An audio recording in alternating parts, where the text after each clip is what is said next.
بسم اللہ الرحمن الرحیم۔ السلام علیکم عزیز ساتھیوں، الحمدللہ رمضان کا مبارک مہینہ شروع ہونے والا ہے، اور اس رمضان کے مہینے کی شروعات جب ہمارے نبی پاک صلی اللہ علیہ وسلم رمضان کا چاند دیکھا کرتے تو یہ دعا پڑھ کر کرتے تھے: اللہم احلہ علینا بالیمن والایمان والسلامت والاسلام ربی و ربک اللہ۔ تو آپ جب بھی رمضان کا چاند دیکھیں تو اس دعا کو ضرور پڑھیں۔ دعا کو دوبارہ سے ریپیٹ کر لیجئے: اللہم احلہ علینا بالیمن والایمان والسلامت والاسلام ربی و ربک اللہ۔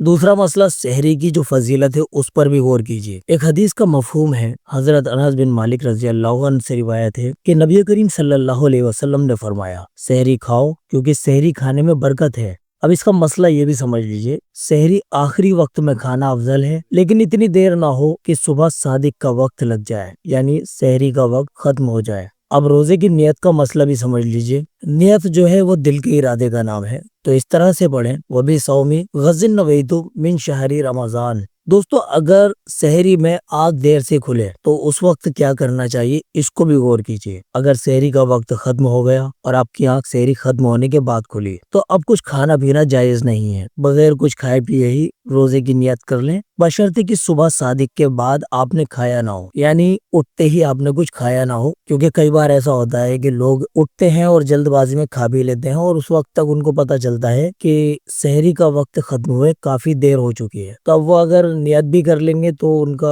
روزہ نہیں مانا جائے گا۔ تو اس لیے جیسے ہی ان کی آنکھ کھلے تو پہلے یہ دیکھیں کہ سحری کا وقت ہے یا نہیں۔ اگر وقت ہے تو کچھ کھا پی لیں، اور وقت اگر ختم ہو گیا ہے تو پھر دل میں ارادہ کر لیں، یا پھر زبان سے بھی آپ جو ہے اگر بیان کرنا چاہیں وہ بھی صوم غض نویت من شہر رمضان، یہ کہہ کر آپ روزے کی نیت کر لیں۔ تو یہ تینوں مسائل بہت ضروری تھے۔ رمضان کا چاند دیکھتے ہی دعا ضرور پڑھیں، سحری میں ضرور اٹھیں، روزے کی نیت کریں، کیونکہ سحری کھانا اور سحری میں اٹھنا اس سے برکت ہوتی ہے۔ اور تیسرا مسئلہ، نیت ضرور کریں، وہ بھی صوم غض نویت من شہر رمضان۔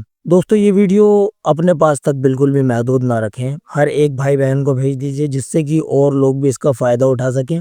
ہر کوئی رمضان کا چاند دیکھتے ہی پیارے نبی کی سنت کو فالو کر لے، اور سحری میں اٹھنے کی سبھی لوگ عادت ڈال لیں۔ بہت سارے لوگوں کی عادت ہوتی ہے کہ وہ بنا سحری کا روزہ رکھنے کی بھی عادت بنا لیتے ہیں، ان سے اکثر سحری میں اٹھا نہیں جاتا۔ اور تیسرا یہ کہ روزے کی جو نیت ہے اس کا مسئلہ بھی لوگوں کو سمجھ میں آ جائے۔ پورے رمضان میں ہر ایک چھوٹی سے چھوٹی بات سے متعلق ویڈیو ہمارے چینل پر انشاءاللہ آگے بھی آتی رہیں گی، تو چینل کو آپ سبسکرائب کر لیجئے اور ویڈیو کو زیادہ سے زیادہ شیئر کیجئے، جس سے کہ آپ لوگوں کو اس کا اجر و انعام ملے۔ السلام علیکم ورحمۃ اللہ وبرکاتہ۔